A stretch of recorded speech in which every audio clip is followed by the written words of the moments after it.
मोहतरम नाज़रीन कराम, बुज़ुर्गान दीन और मेरी अज़ीज़ माओं और बहनों भाइयों, अस्सलामु अलैकुम वरहमतुल्लाहि वबरकातुहू।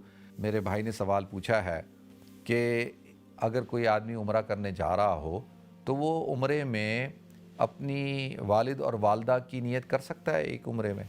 अच्छा देखें, पहले तो मैं गुजारिश करूं कि आप उम्रा करना चाहते हैं ना, तो एक वक्त में जो तरीक़ेकार है, अगर वालिद की तरफ से करना है तो वालिद का नियत करें और वालिद की तरफ से करें, वालदा की तरफ से करना है तो वालदा की तरफ से नियत करें, वो पूरा उम्रा उनकी तरफ से होगा। ठीक है जी।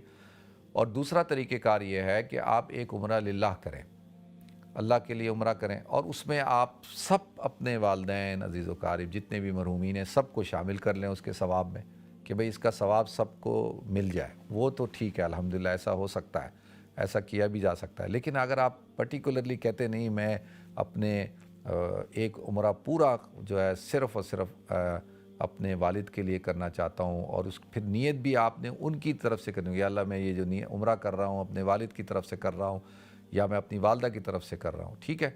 वो उसमें तो फिर यानी एक ही शख्स होगा, ये नहीं हो सकता कि 3-4 लोगों की आप नियत करें। हाँ, लिल्लाह करके और सवाब सबको आप कर सकते हैं, ठीक है जी। तो दूसरा आपने कहा कि जी उम्रा का जब गुस्ल कर रहे होते हैं तो एहराम बांधने से पहले, तो क्या उस वक्त में हम शैम्पू, साबुन वगैरह, सोप वगैरह यूज़ कर सकते हैं? बिल्कुल आप कर सकते हैं, और क्योंकि अभी तो आप एहराम में दाखिल नहीं हुए, आप कर सकते हैं। और आप खुशबू भी इस्तेमाल कर सकते हैं। एहराम की नियत करने से पहले, उम्रे की नियत करने से पहले आप खुशबू भी लगा सकते हैं, ठीक है जी। बाद में नहीं कर सकते। फिर दोबारा आपने कहा कि भाई आदमी दोबारा गुस्ल करना चाहे तो क्या गुस्ल कर सकता है? गुस्ल कर सकता है, वज़ू कर सकता है, लेकिन उसमें खुशबू का इस्तेमाल नहीं करेगा, उसमें शैम्पू का इस्तेमाल नहीं करेगा, उसमें किसी किस्म के सोप का इस्तेमाल नहीं करेगा, ठीक है जी।